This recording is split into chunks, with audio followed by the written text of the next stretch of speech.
was you're doing these shows for these veterans, right? And they're 70s, 80s sometimes. They haven't really gotten out of bed in a long time, and they're watching you dance around in sequin miniskirts. And so many times, so many times, I'm a couple feet away from these guys, and you just see them go, whoop. Oh my God. I mean, there were two times when they took action that I vividly remember.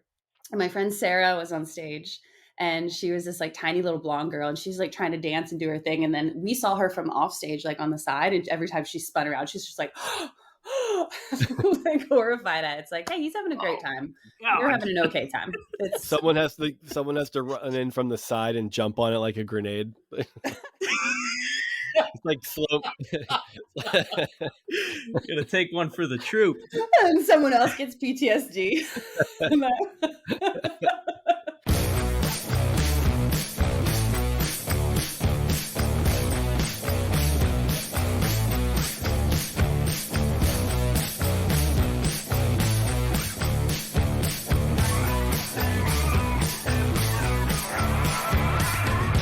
Hello and welcome to another episode of Grown Up Christian. I'm Casey. And I'm Sam. And I have been watching. I've entered a new cinematic universe today. Okay. And it's all thanks to the guys at Boys Bible Study. So they recently posted a clip from this movie called Leap. Did you see that? Yeah, is that one of the stills where someone like had a gun to their head or something like that? Yeah. Yeah, that stuck out to me as one of the more like jarring pictures for like a Christian movie. And a lot of the stills, I was like, if I've ever had my curiosity piqued for what the fuck is going on in a movie, it was with that one. And I'm very glad you watched it and we can debrief now. Well, okay, so I watched the first one this morning, April, and I watched it, and then we're in the middle of the second one. We just kind of just started it. How many are there? Just two, I think. Oh, okay. But I imagine there's hopefully more not. coming. Yeah, hopefully not for long. But so it's a Christian movie, written, directed, and everything by this guy Chris Temple, who's kind of like a one-man machine. He does everything from a Sorbo type. Yeah, right. And this is a Christian parkour movie. Oh my God. Okay. And I'll read you the description here. Well, first, okay, the tagline is sometimes it takes a leap of faith. That's beautiful. It is nice, yeah. And if that gave you warm and fuzzies, try this on. It says 3 college students start learning parkour and lead their trainer to Christ. Over the course of a couple Bible studies, they learn that they're living on the brink of the end times and must learn to be strong as their faith is tested as the groundwork for the mark of the beast is laid out. Is that a reference to the groundwork?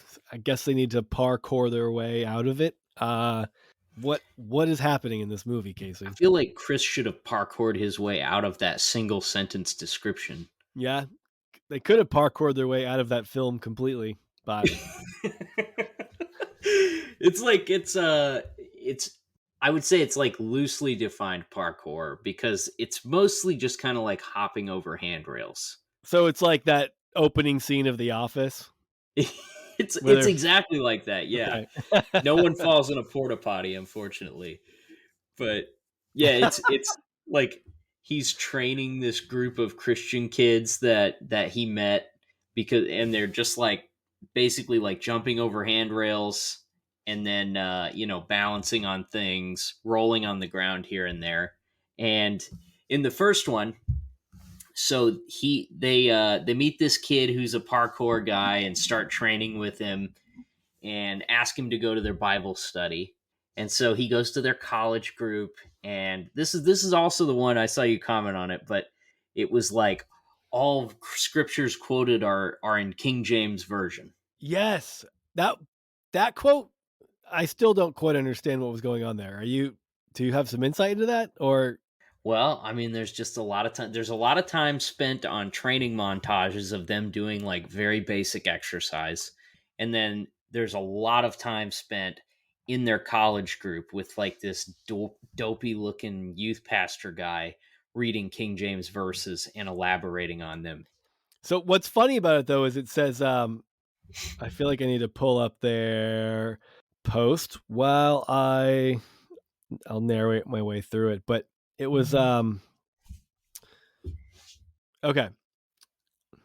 No, I guess that's the wrong one. It was like something about King James whenever possible, the King James version. Oh yeah. The, the scriptures in this film are accurate. All scripture is quoted from the KJV whenever possible. And it's just really hard to think of a time in which it's just not possible to use the KJV unless you're looking at a translation that's saying something that fits more your style. And it just doesn't carry the same weight in the KJV, which seems more like a them problem when you're like using the Bible to like, oh, it's all God's word and we use the KJV whenever possible until it didn't serve our purpose anymore because that's ultimately what the Bible is for, serving our purpose. Yeah, well, and I think that probably nails it because this guy's clearly got like some. He's got some interpretations of those end times prophecies that are his own, Oh, or at really? least that I'm not familiar with. Like he seems to think that like the rapture is not real and everybody's going to live through. Like there's people who don't think that the rapture is real, but like is there a group of people that don't think that the rapture is real but still think that there's going to be an antichrist that rises up and persecutes everyone, like Yeah, yeah, all yeah, the yeah. awful. Okay, well, It's like a post millennialist or something like that, I think. Or a millennialist, I forget. But basically it's like all no Christians are raptured prior to the quote unquote end times. So there's like the end times turmoil, and every one of us has to live through it. And that's where like your faith gets really tested, and only the true Scotsmen make their way to the Lord's kingdom when it's all said and done. that's his view. He thinks that all that they're going to end up living through the end times. They spell that out pretty explicitly. That So was this my kid view doesn't. when I was at Liberty, man. That's the view that I landed on for quite some time. Well, that's fun. I mean, yeah. So then you do have to like do some prepping and stuff before the end times to because you won't be able to buy and sell without getting the computer chip in your hand. Right, exactly. It's funny because I think part of me I think there was probably always a part of me that just didn't believe in it for real, you know? So you're like, I think we're going to have to live through it. And then that's when, as Christians, we really need to stand firm. And you kind of like play it up in your own mind as like it's like that, like, I guess it's just part of the persecution complex, right? Where you're like, we'll all have to suffer for the gospel if it really means something to us. And I think I was always like that fear in the back of your mind that you're not a real one and that you might like puss out or something. So you have to like, I think that I probably just decided that I believed that because I thought that it made me feel less escapist and more like I'm ready. I'm ready for this as a true believer. Yeah, and the persecution complex is strong in this movie, as you might imagine. That's like I mean, that's a requirement for Christian cinema, isn't it? I think so. Like that's the only way to build drama is to like insinuate that like Christians are going to be tortured. And it's funny because they asked this kid to go to youth group with them, and he shows up and like the lessons that he hears that lead him to like accept Christ are basically like them reading out of Revelations that like there's going to be plagues and rumors of wars and earthquakes, of course. Yeah. They make an appearance, and he's just like talking to his girlfriend because he has a parkour girlfriend that she's got like total like Courtney. she's got scene girl from 2009 vibes. So she's got like the swoopy hair, but then it's all like puffed up in the back, like it's teased real big. Oh, that's nice. And That's like she is, the Gwen Shamblin meets Scene Girl kind of. yeah, and she's a naughty gal. Like she's very upset with him for going to church with them. She doesn't want to hear the gospel. And then like when they start, okay, so at some point he gets saved and he's like, you know, our time is short here. The end times are coming and we need to share the gospel with people. So they start a parkour ministry. I can't imagine anything being more successful. It worked really well. They led a whole bunch of people to Christ. They only got to do it once, but they all had matching T-shirts on, and they stood in front of a handrail in like different positions. The four of them did, and so people get out of class and they start walking out of the building, and there's just like these four morons standing in the lawn like dildos, and they're all like, "What? What is that? What are they doing? Whoa, what's going on? Oh, come check this out. These people are doing something." And then all of a sudden he goes, "Now!" And then they all start hopping over handrails together. Oh, and that is, somehow communicates their faith in the Lord, I guess. So I was thinking it'd be more like more theatric. Like, you know how we what were those plays, those silent plays that people would do in church where it's like someone goes to hell or some shit like that? Is it like a passion play? Did they Yeah, call it? Was it something something like like that. that? And they're overly like dramatized, and like you think of all the ways that Christians make these terrible connections between like it's like I would expect something more like bad metaphor for parkour and like normally if you fell from this 12-foot drop you would die, but like parkour, learning parkour is like exercising your faith, and then instead of dying and going to hell you roll into like this cool little somersault, and you don't even break your legs, and that's Jesus, man. And then That they're comes like, into play. You guessed exactly what that's cool. happens. I've Later in the movie. That wasn't part of the ministry, oh but my yeah, god, that that we that should try to factors in. I feel like we could really well, I guess a movie was already made about this actually. Um, that what was the one with Faith Based? Faith Based was the movie where they decide to make a Christian movie because they just know how to make a Christian movie from growing up in that environment, and it's like it's something to do with like the first prayer uttered in space or something like that, and it's over the top as fuck. It's a That's fucking right. it's a It fucking was great. fantastic movie, and it's like if you grew up in that environment, you know the formula, and that's what's funny about all these people who make these Christian movies. It's like, and then we'll do this and we'll do that, but anyone who lived that life can just predict where those movies are going without putting a lot of real effort into it. You're just like, how do I connect this to Jesus in the shittiest way possible?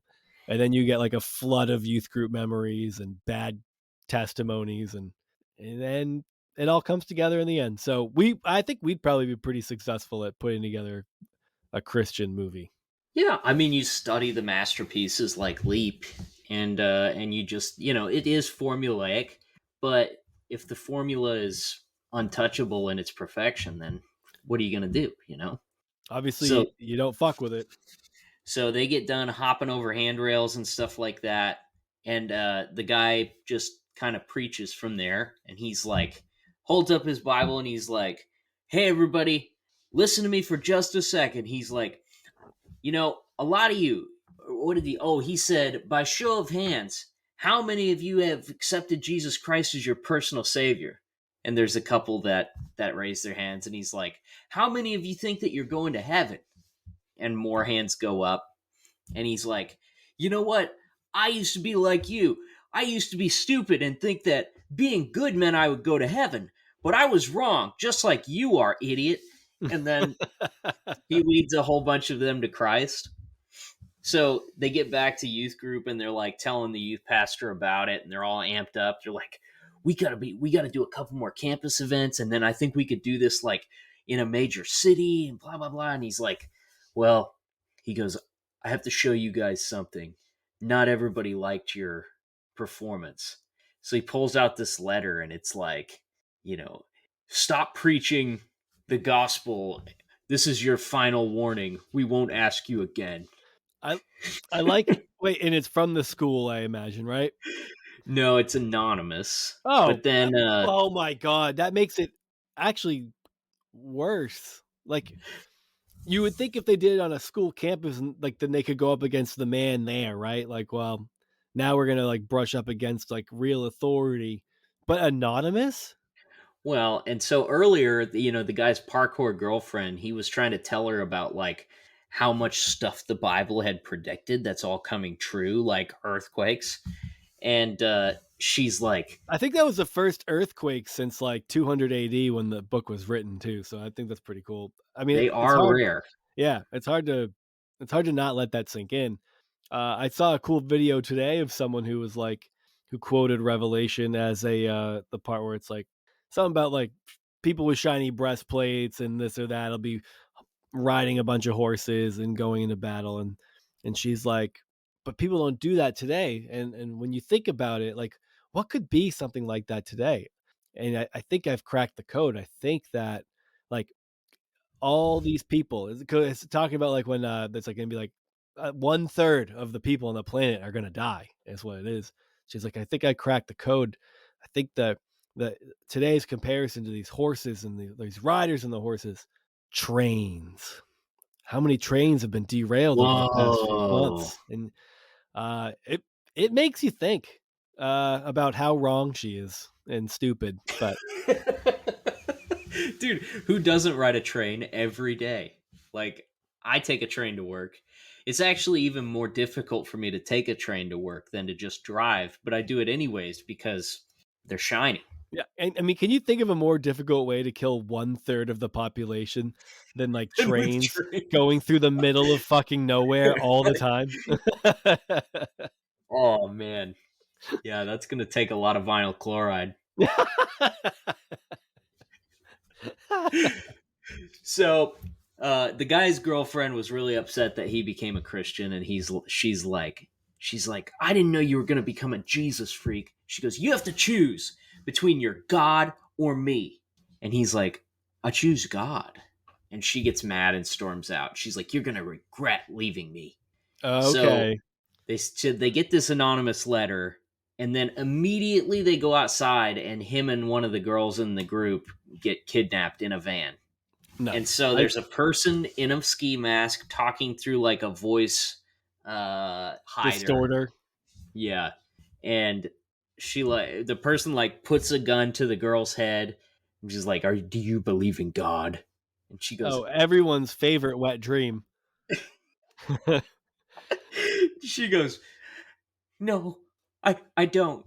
And then she turns to the guy and she's like, do you believe in God? And he's like, show me who you are. I'm not answering you until you show me who you are. And so he pulls the mask He's off. brave. I love how brave he is He's with a so much gun in his more mouth. brave after 2 days of being saved than the girl who like led him to I Christ. mean, that's the power of the Holy Spirit, though.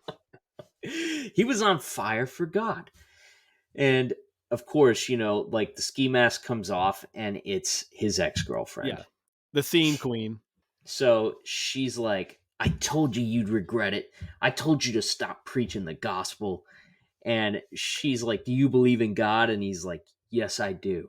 And it So probably doesn't end with her blowing his head off, which no. sucks. Yeah. So she points the gun at him. The other girl, who just denied Christ, pushes her off of him in the back of the van. She rolls forward. They fling the door open and they jump out of this very slow moving van onto some grass. Real Peter move of her. I appreciate it. Well, and the ex girlfriend rolls out of the door, points the gun, and shoots the girl in the back. Over her boyfriend becoming a Christian. Like, just cut your losses, bitch. It's like, like who cares? Yeah. Who And cares? so now she's murdered somebody. He takes off. For some reason, she doesn't shoot him, and he takes off running. And then they have a parkour chase scene that lasts way too long. Oh my god. Wait, not the girl with the bullet in her back, right? No, she's dead. Oh, she dies with the bullet. Okay. Yeah, so she's dead. The Too guy bad. runs away. That's what she gets for denying Christ. None of her friends like have much of an emotional reaction to her dying. I mean, it's hard to feel bad for someone who just denied Christ. Like, didn't she? I mean, she deserved it, really. You got to just Yeah. move on. I mean, You I got to think move that on. was kind of well. Okay, don't jump ahead. Okay. So they run and run and run. He jumps over like a bulldog statue, some rocks, picnic tables, and stuff, and then they're on a roof, a one-story building roof. Okay, Okay. and she's like, "Don't do it. You're out of your mind." And he's like, "Sometimes you just got to take a leap of faith." And he runs and jumps off the 10-foot roof and rolls and keeps running. She tries to follow him and snaps her ankle. So later on, they're at their college group. They're talking about the girl who died. And I don't remember exactly how it came up, but basically, the youth pastor said that she was in hell now. No joke. They're talking about it and they're like, he's like, I think we have to assume that her death was both literal and figurative. And they're all like, oh, dang. Bummer. And he goes, I think there is a powerful lesson to be learned here, though. I mean, she's been dead for like 4 hours, and he's like Oh my god, the teaching body's lessons off still of it. warm. He's like, the Bible says that whoever seeks to save their life will lose it. Well, what was the homie doing when he jumped off the roof? Not trying to save his life? Don't deny Christ. You can Yikes. embrace Christ, and you will land any medium height jump. That sounds It's like a an great film. amazing movie. Yeah. And it's But called Leap. Leap. Leap. Which is also the name of a child's movie about a ballerina. So they share the same name. So don't Well, accidentally put on the wrong film. It might take you about 30 minutes to realize you're watching the wrong thing. But you just don't want to waste that kind of time when there are souls to be saved. right. Well, and let me read you the description from Leap 2: Rise of the Antichrist. Everything that dude. How Rise many of the movies? Beast. Oh, Rise of the Beast. How many movies are like Rise of? I mean, there's Left Behind with like Rise of the Antichrist. There's 2 Left Behind movies that are like Rise of the Antichrist, right? Yeah, the only thing worse than this is Rise of Skywalker. So it says, in the near future, the world leaders have given up their power to Vatican City. While most rejoice at the thought of world peace and religious tolerance, Shane Turner and his Leap So crew awful. aren't buying into it. It's not long before they identify the papal power as the beast of Revelation and speak out against it. In response, the Vatican sets out to hunt down the Leap crew. The end has begun. The Vatican, the fucking Vatican. You You know couldn't how get in they touch with the Vatican if you wanted to. That's like getting in touch with it's probably harder to get in touch with the Pope than the fucking President of the United States. They You run. want to get their attention? Start hopping over picnic tables. Yeah. It's The little bit that unreal. I've watched so far, one of the reasons that they all of a sudden are like very skeptical of the Vatican is because they're like, they've established a one world religion, and they're accepting of everyone. I've heard that they're even letting gays and women preach in the churches. This guy clearly knows nothing about Catholicism, so the entire movie is built on a false premise. That's cool. Yeah, Oh my god, that's so dumb. it's something. It's I recommend it. We'll see if I recommend the second one. The first one, highly recommend. Shout out Well, to Boys Bible Study for pointing me in the direction. well, I'm looking for the breakdown of the second film. I feel like there's a cut that new Jesus film might be something worth watching and talking about. We'll see. I don't know if I don't know that it's going to get the same kind of shade that other Christian movies do. The ones like the Jesus Revolution or something like that. I've been curious It's about like the them. Manson family prequel. A Manson Family Vacation. Yeah, yeah, yeah. Oh my god. Charles in Love. All right. Well, we should probably introduce our guest. Our guest this week is a comedian or comedian. Am I supposed to say comedian? Is that? It's like Open to interpretation. I don't know. I might have stepped into some dangerous territory here, but no. All jokes. Sumner is she has primarily done comedy in Paris, but she was the way we got connected was really cool. So she was back in the States. She was in New York. She was doing some comedy in some different cities in the U.S. and she was doing a New York show, and she had made a joke about she had a joke about growing up Christian. And after the show, some in the audience had gone out to her and asked her if she heard of the Growing Up Christian podcast, and referenced her towards it. She had not, and she checked it out. And she had reached out to us, and we started talking back and forth, and it was everything else was I happened in the Lord's time, I guess is the way I would put it. But it's great. Shout She out was. to the person at the audience, though. I know. I wonder just who it being was. a vessel. Yeah. So if you're listening, and you were the one that talked to Sadra, then please shoot us a message. That's really fucking cool of you. And Sadra's great, super funny, a lot of fun. We had a great time talking to her, and yeah. Follow all of her stuff. I'll have all of her stuff in the description, so you can follow her on the socials and all that. If you enjoy the show, leave us a review wherever you listen to it, and give us a recommendation to a friend of yours. We appreciate that a lot. And you should join. You've listened to multiple episodes of the show. If you haven't joined the Discord, what do you just do it already? It's fun. It's a fun place. So jump in over there and enjoy our conversation with Sadra Sumner. Hey everybody, we are back with our guest, Sadra Sumner. What's up, Sadra? Hello, how are you guys doing? Doing quite well. Great. It's very nice to have you. Thanks for having me. Yeah, good to be here. Where are you coming to us from? Right now I'm in California, Okay. but I'm usually in Paris, France. Yeah, I saw that. Yeah. Seems like you've been traveling around a little bit since the past Yeah. month? Yeah, kind of like the past 3 weeks. Basically, I do stand-up comedy, and I was just in New York recently doing some shows. Wanted to get out to California, see West Coast versus East Coast. What would a cool place be to land in the future? Because Paris is lovely, but not really the home for English stand-up comedy. Don't know if you guys knew that.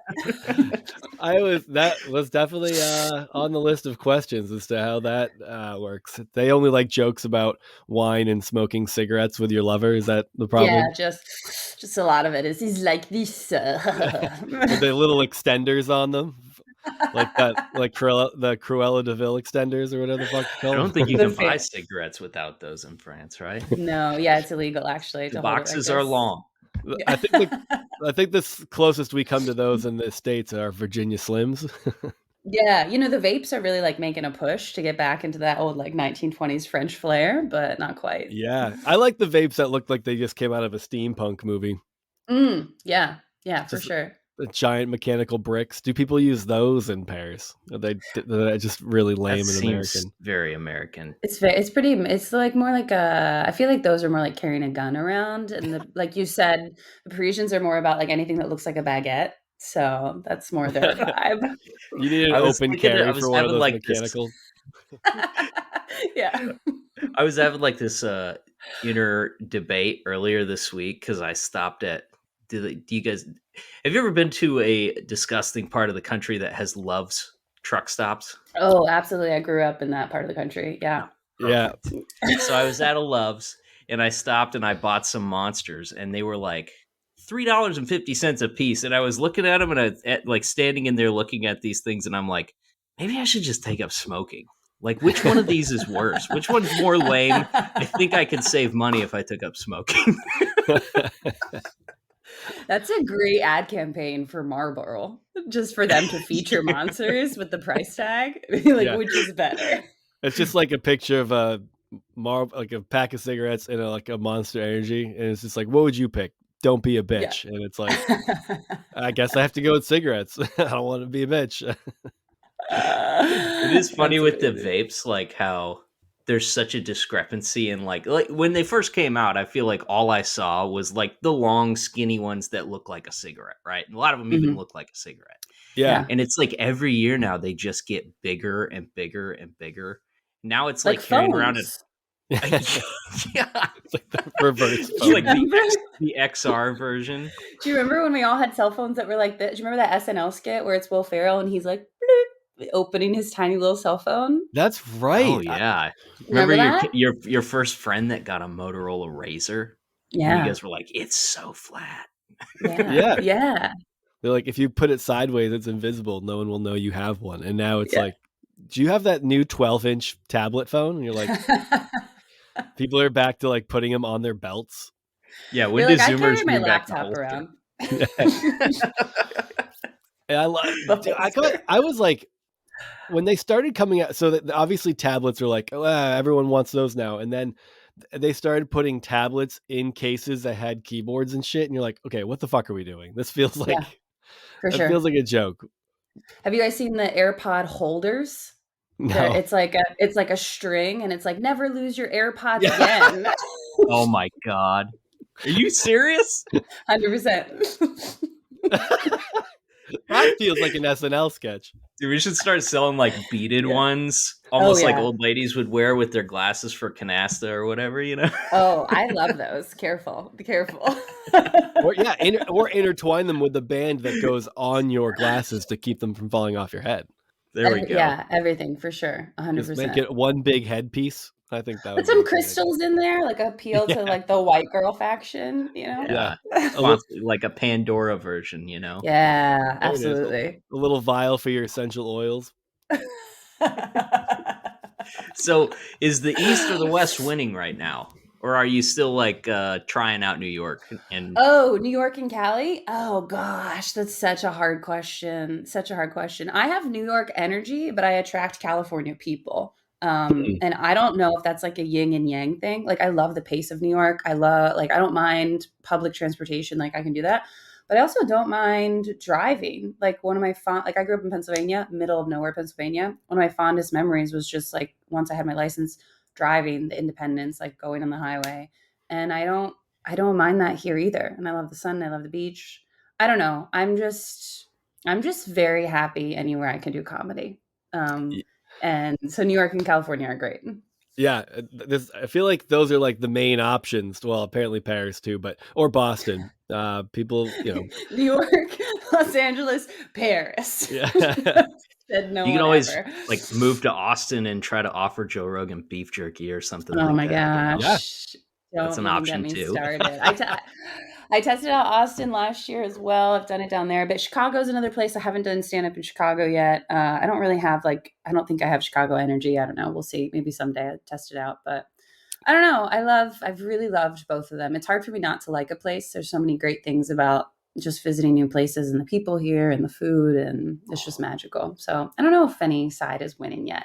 New York's closer to my family and it's closer on the plane. So maybe like a half a point for New York.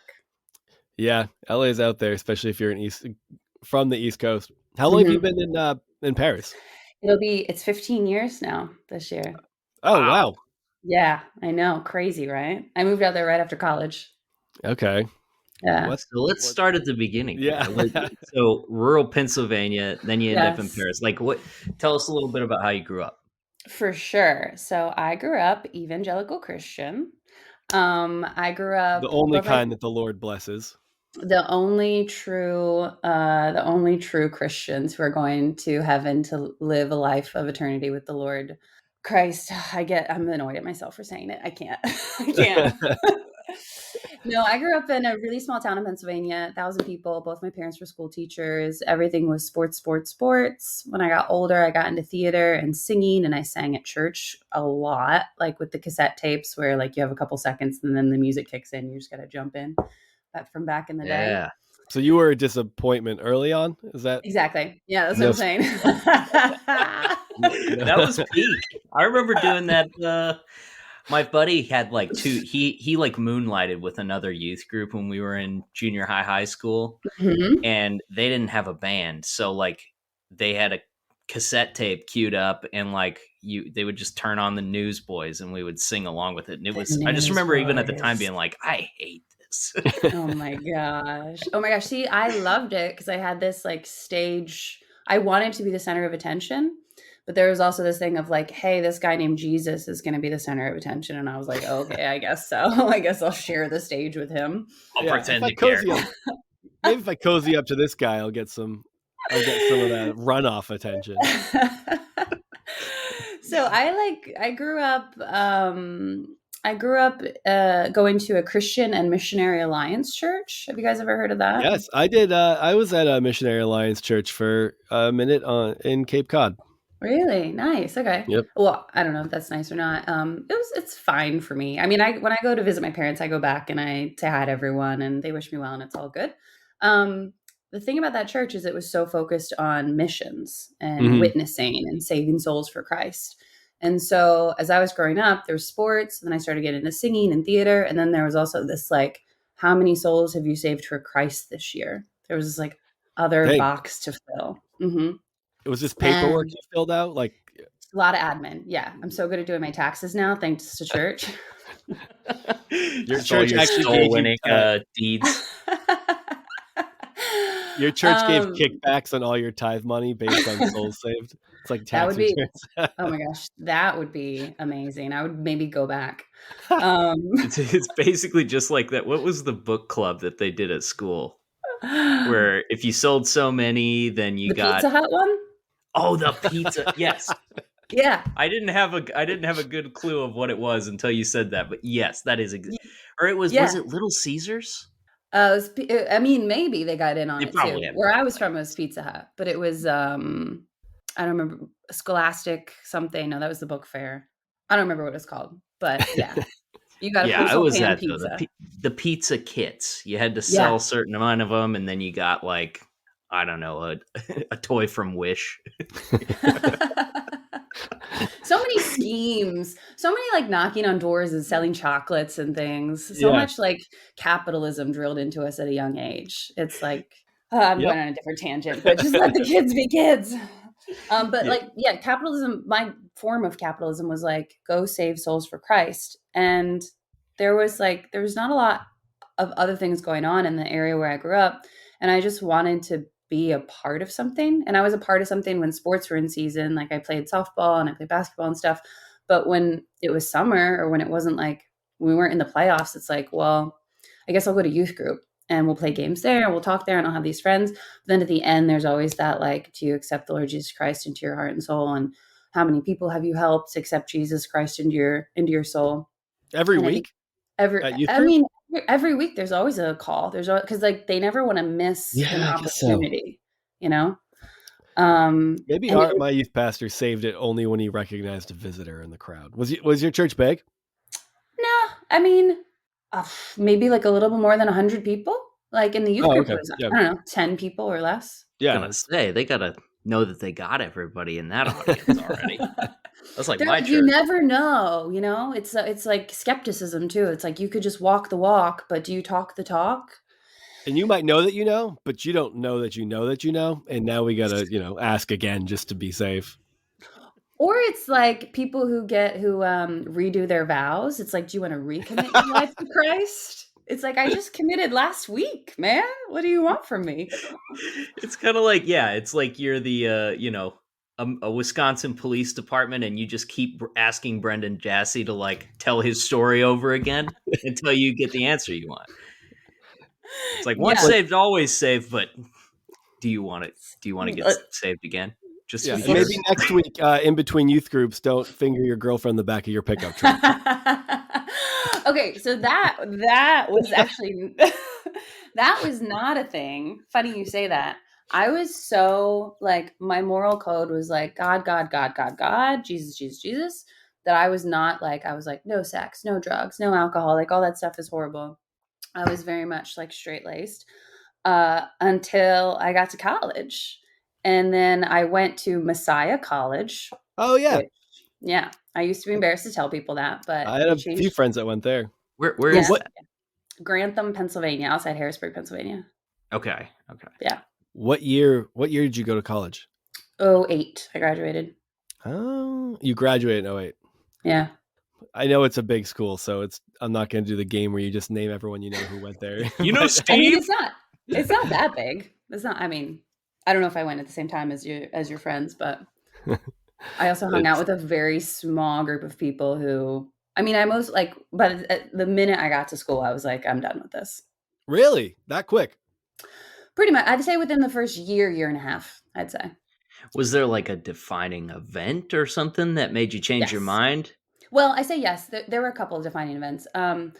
I opted to go to a Christian school because of this, like, I was like witnessing, saving souls for Christ. Like, this is what we got to do. And I went to public school in Pennsylvania, right? But when I went to Messiah, everyone else was like, "Yeah, we're good," and I was like, "Oh, well then, what am I Mission supposed to be complete. doing here?" Yeah, like, what am I what am I doing? And my friends were like, have you heard of alcohol? I was like, oh, let's try that out. I also took I took a gap year between high school and college, and I traveled around the country with a group called Recreation. And we this is very embarrassing, but we performed in the veterans hospitals, like song and dance performance, like da da da da da da. And so by the time I got to college, I was a year older, and so I could drink sooner than everyone else. So I had like 2.5 years of being 21. Oh, you got to. So you bought alcohol for underage kids, didn't you? 100%, Yeah. 100%. Yeah. Once I figured out it was the good. What was Uh, the recreation thing? Was that like you it just was like, hey, veterans, you can't have a replacement limb, but here's a song. Was that I wish it were that simple. Okay. So actually, again, I have mad respect for this group because they're doing good things. I joined because I saw them come to my church when I was a kid, and my youth pastor was part of them, and my choir director in high school, like helped them out a lot. And I wanted to perform again, like I wanted to be the center of attention. So this was a way to do it. I traveled to all 50 states with them. It was a volunteer based thing, so we would write letters to people who would sponsor us every month and just tell them what we're doing and where we're at. They would send in money. We would perform at the veterans hospitals. It was a great program for the veterans because they got free entertainment. We get to see the country. And then on Saturday nights we stayed with a Christian family somewhere, usually in like Midwestern America, and we met their children. We had dinner with them. We woke up in the morning, we did a church show on Sunday, and then we got back in the van and we like drove on. did you meet any interesting families on the road? So many interesting families. So I was also 18 when I was doing it. So my memory is a little foggy. I do remember, so we went to Hawaii, and I do remember being in Hawaii on the military base there. And the woman was so angry that she had cement walls. She was like, I can't hang any pictures here. And that stuck in my memory. I'm just like, you live in Hawaii. Yeah. Yeah, what are you gonna hang a picture of? Like you need windows. That's what you need. Have you ever heard of command strips? She was just so like angry with life, and like being a military wife and like being in this beautiful place, but like she wasn't taking advantage, and like that her anger like stuck with me, and that really like just formed me. This is one of the church um families? this is one of the, yeah, that would have been because the only people we stayed with were church families, and if we weren't doing a church service, and we stayed at like an Ebis or a Best West, not a Best Western, that's too nice, come on, like a Motel 6 or something. Yeah. But Ooh. yeah, it was a minute. That was fun. That was really fun. So how often were you writing letters? That sounds like a lot to like I remember trying to raise money to go on a missions trip. And feeling like that was really difficult to write letters just to get 1,000. I don't even know how much I was even able to raise, but I mean, was there like a set cost for this program, or were you like constantly like, shit, I'm running out of money, got to write a few more letters? No, it was actually, so like the way I described it probably isn't accurate. It's an organization that's been around I think since 1976. And they have the infrastructure to support it, and we got paid $100 a month, I think, back in the day. I don't know what it is now. But we wrote letters to people who supported us, and there were a couple hundred people who supported us, and each month we wrote to someone new. I Okay. probably wrote like 10 letters a month. I get Like like, thank small you for letters. your support. Yeah. Here's what we're doing. Mhm. I gotcha. Yeah. That would have been Not so like, dear unnecessary. John. Begging for money constantly on the road.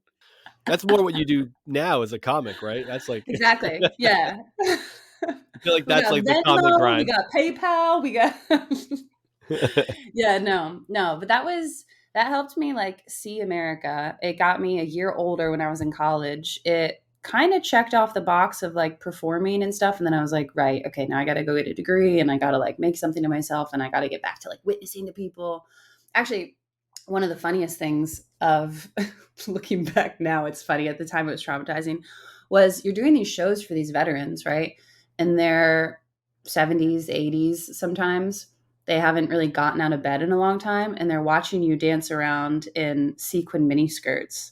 And so many times, so many times, I'm a couple feet away from these guys, and you just see them go, whoop. Oh my God. Props to them. Yo, 70s and 80s, raise they're the still getting it up. flagpole. I mean, there were 2 times when they took action that I vividly remember. And my friend Sarah was on stage, and she was this like tiny little blonde girl, and she's like trying to dance and do her thing. And then we saw her from off stage, like on the side, and every time she spun around, she's just like, like horrified at it. It's like, hey, he's having a great time. You're having an okay time. It's Someone has to run in from the side and jump on it like a grenade. It's like slow. Gonna take one for the troop. and someone else gets PTSD.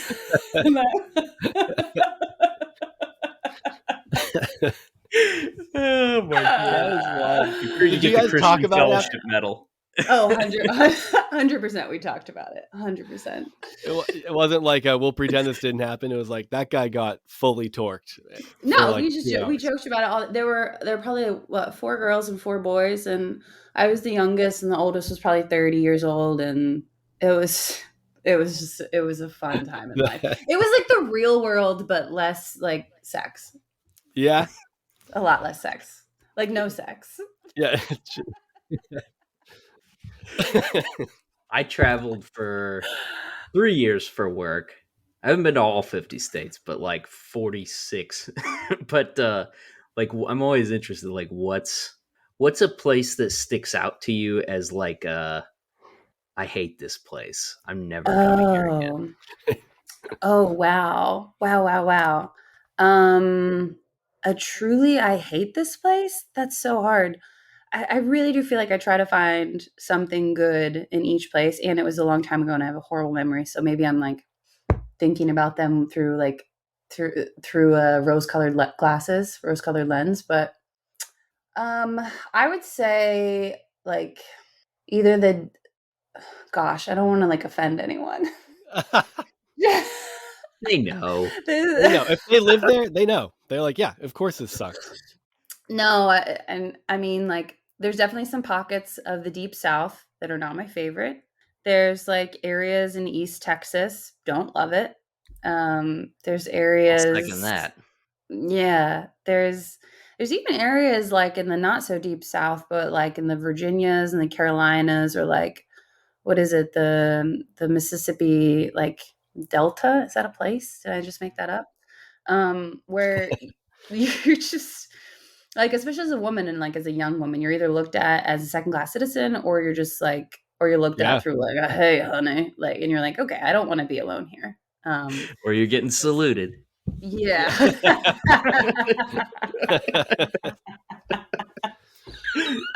I lived in Virginia. Well, yeah, Casey and I both lived in Virginia for a while, and there is definitely some like towns that you would go to where you're like, what am I doing here? Like, why does this?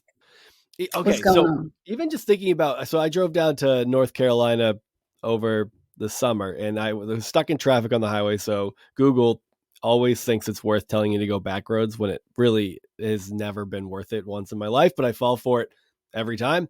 Mm-hmm. And I'm on these back roads, and on the highway for miles, it's been nothing. And then you get off on these back roads and you're like, it's still mostly nothing, but it's just that one road with a bunch of buildings that are falling apart. And then you get to the end of it, and then it's nothing again for a while. And you're like, how do people live here? How does like people graduate high school and then just like stay and work at the one building there is to work? Like it's a fully almost self-sustaining economy. And well, they have a lot of meth too. Yeah. Yeah. They do. Also what their biggest, that's like what most of their town money comes from, I suppose, but any of these small towns that have any sort of industry at all, like the migrant community are keeping those towns afloat. For sure. Thank God, because that's where, I mean, like here, I live in Kansas. And so like you go west and there's all like tons and tons of like a lot of the beef and stuff like that people eat gets processed and handled and things like that, like Dodge City and Garden City. And that's all like South American migrants that are there and stuff. And thank God they like go there, build communities, make the best of it, and keep us in food, because the white population in those places sucks. Do you know the town where I went to high school is the home of Chef Boyardee? Oh, is it? Oh, Did you tour the Yeah, plant as a field trip ever? 100%, Yes, 100%. that's so great. Yeah, they yeah, let you yeah. eat raviolis off the conveyor belt. Not quite. They do have standards. Did you see them before they had sauce I on them? don't believe you. Probably, yeah, probably at some point. You're one of But a few people who've seen Chef Boyardee noodles without sauce. I've seen the OG. I mean, you could just rinse it off if you really wanted to see it. Yeah, can you imagine? You're like, look, I don't really like the sauce, but I love the pasta. So I put it in a strainer, I rinse it off, and I put my own sauce on it. That I make over The the course of 8 yeah. hours. Yeah. I slow cook a marinara for the course of 2 days. But that Chef Boyardee, man, he knows what's up. Yeah, hold the ketchup. That's so great. That's so great. So So yeah, what? So alcohol was a defining moment in your alcohol. life. So like I had this very black and white moral compass, right? Of like I can't be drinking and going to church in the morning, but when you're drinking, it's Friday night, Saturday night, and so I would experiment a little bit, and then a little bit gets to be a lot, and then it's like, oh wow, I'm going out and drinking Saturday night. I don't feel right getting up and going to church the next day, so I just stopped going to church. It's it was Logical kind of conclusion. the easiest decision in a way, but I mean, it wasn't just that. There were a lot of things that were happening. I was studying politics, and I had this opportunity for an internship at Planned Parenthood, and I was so Oh. naive that I thought, "Oh my Wait, wait, gosh, wait. Hang on. families are."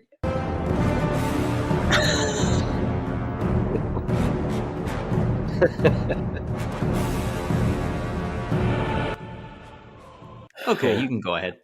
Is that the moment? Is that the defining moment? I just, anytime somebody mentions hell or the devil. You gotta make them really think about it. I love that. I was so naive. So at this point, I'm in college. I'm still emailing with my youth pastor. She wanted me to take over her job one day. She's like, "You would be such a great youth pastor," and I was like, "Yeah, this is amazing, but I still want to get a college education." Da, da, da.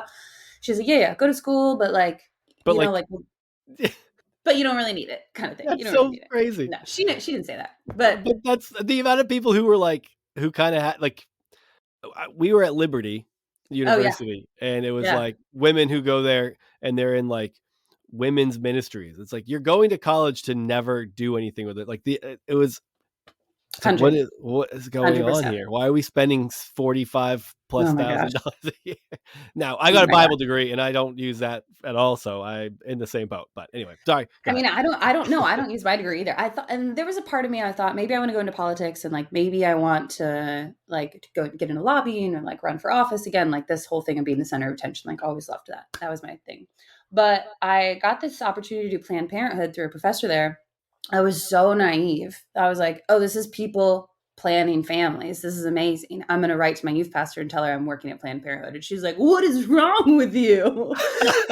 Oh no. The devil has got you. You need to leave right away. And at this point, I'm like, okay, I got this awesome opportunity. I get to work in like around the Capitol every day. I'm with these amazing women. I'm like on this like program, on this like trajectory that is really cool and I'm really enjoying. And so I just kept doing it. It was sort of like a giant FU to her. I was like, this, like, I don't, she's like, you're within Satan's grasp. He's going to get you and take you. Like, this is the bait and stuff. And I'm like, I feel like I'm helping women. I feel like I'm doing the right thing. It's mind-boggling to me that you made it through your youth in church without Oh, having like a deep-seated disdain and understanding of what was so awful about Planned Parenthood. That's Was your crazy. was your church yeah. like not super political? No, they weren't super political. I wasn't really super political until I would say like my senior year in high school. I had a great teacher who like again opened my eyes to a lot of things. I was just very naive. Mm. I was like sports and theater and like maybe I'll get into politics, but even then I was like, what kind of politics do I want to get into? I liked arguing with people because of witnessing. Like when I was gosh, I must have been 11, 12, 13, somewhere around there. We went on a witnessing trip called what was it? Was it Life? Did you guys go to a thing called Life? It was like Doesn't ring a a No. bell. it was like a retreat where they like teach you how to witness, and then they send you out kind of like Seventh-day Adventist or no, Latter-day Saints style, but it's just like a day trip.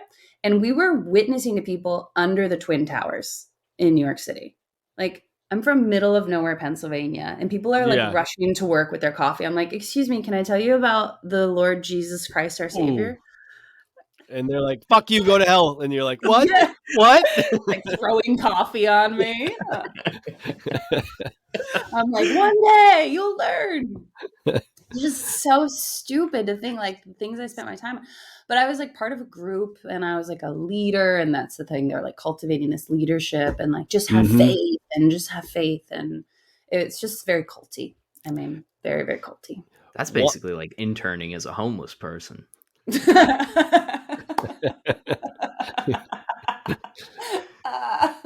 Yeah.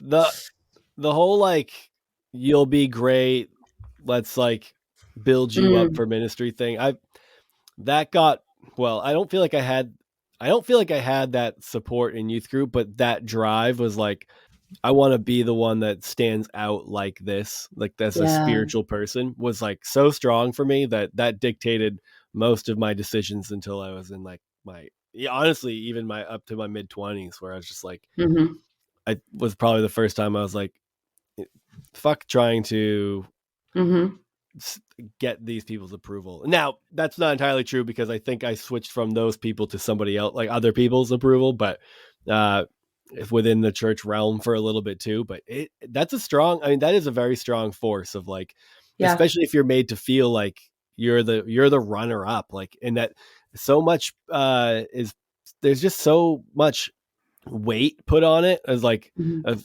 the importance of what you're doing, and that it's like has eternal significance. Is like the thought of turning your back on that is how could you? I mean, how could you? This is what you're good at. You're almost like groomed.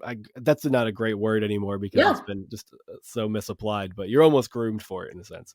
Yeah, well, and also like you're responsible for Billy's soul, and like if you don't witness to Billy, like who's going to witness to Billy? Like this is where your paths cross, and like you need to take on responsibility for that person. It's like, oh my gosh. And now like you don't even have to convince somebody, like, but you should. So take these apologetics courses, but also you just not saying anything to that person could have been what sent them. Like you might have been the one person who said something and it planted a seed in that moment. Like the stakes are always so fucking high. So much guilt. You're just like, you walk. That's why if you fly somewhere and don't ruin the flight of the people next to you, you feel bad about it later. Exactly. Now I do it as a joke. I sit on every plane ride I get on. I'm like, hey, do you guys know Jesus Christ is your personal Lord and Savior? And I see if they'll stop the plane from taking off. They do put the armrest down at that point. Which is the worst is when they're like, I do, son. I'm so glad you asked. No! It's like, I just... oh, damn it. How long is this flight? Yeah, got myself. I played myself. Dude, it's funny because like you think about all the stories that you heard about witnessing and like the way that they talked about it, the way they kind of prepped you to do it and stuff was always that. It was always like this weird like slapdash, taking a shot at somebody who's walking past you or somebody that, like some person on the street, as if that's how changes are made. 100%. Like, who in the world is like being witnessed to by some random person on the street and they're like, I would like to hear more. I think it's time to redirect my life. It's just like catcalling. Christian catcalling. Oh my God, I love that. The success stories are kind of like people telling you that like their buddy bought Dogecoin at like 0.002 cents and now he's a millionaire. You're like, I never seen them meet anybody who won this way. Yeah. The only people who have those like come to Jesus stories that they from the street preacher are the ones who now tour churches full time to tell you about it. That's it. Joel Osteen is just Joel Osteen, basically. Yeah. Hucksters. Eternal timeshare salesman. Man, even barking for shows now, every now and again, you have to be like, hey, you want to come to our show? You want to come to our show? It feels dirty. Oh. It feels like I'm trying to I am trying to tell you something, but yeah, I have this in my blood. when you try to get on a show and they're like, "Can you bark?" You're like, "I grew up evangelical Christian." They're like, "You're just the right person for the job." Can I bark? How many pamphlets do you have for me to hand out? How many tracks do you have in there? Oh gosh. Yeah, All right. that So was a moment in time.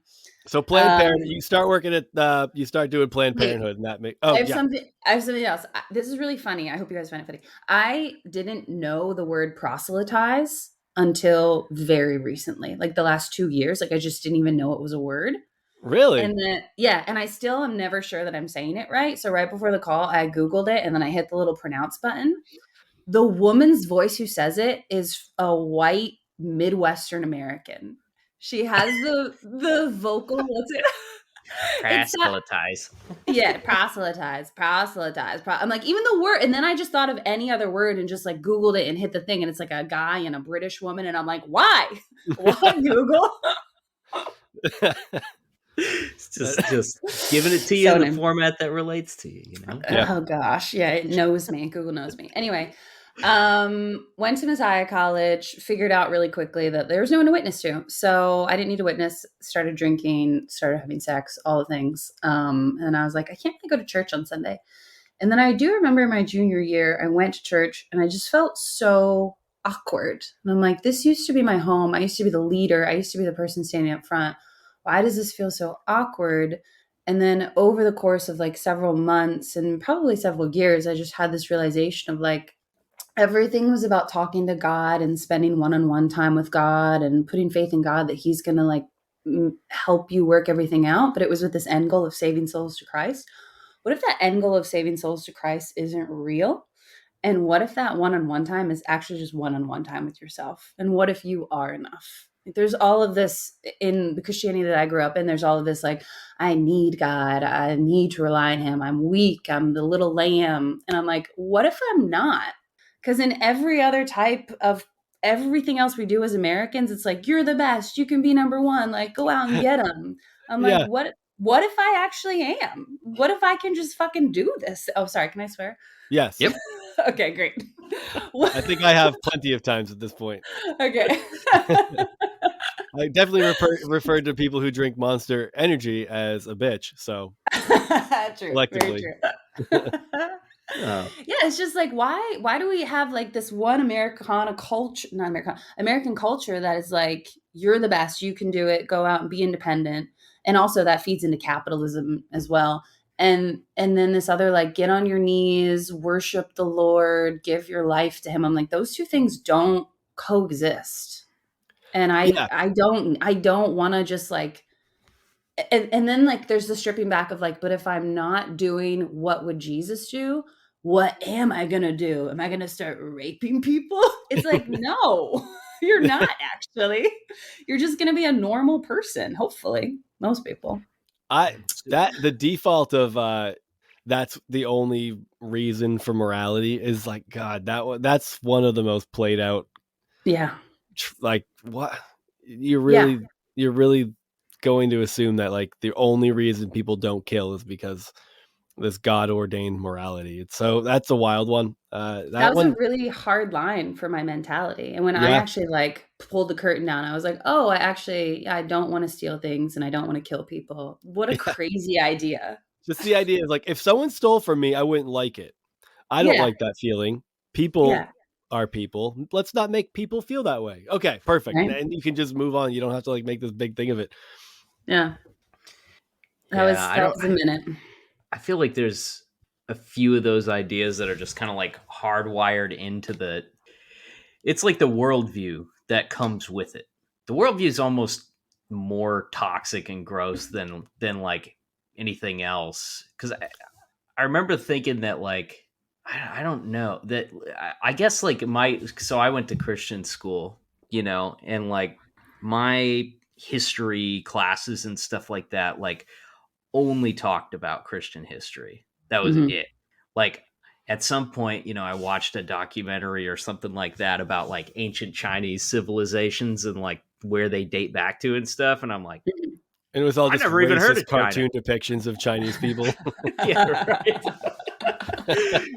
But yeah, it's like not only is that kind of like pitched as like this is the linchpin of all morality is Christianity, like there's nothing outside of this, but then it's also Mhm. like this selective retelling of history Mhm. to match up with that. Like, anywhere that this didn't exist, it was just like murder and mayhem and whatnot. And I don't know. It's Oh my just gosh. stupid.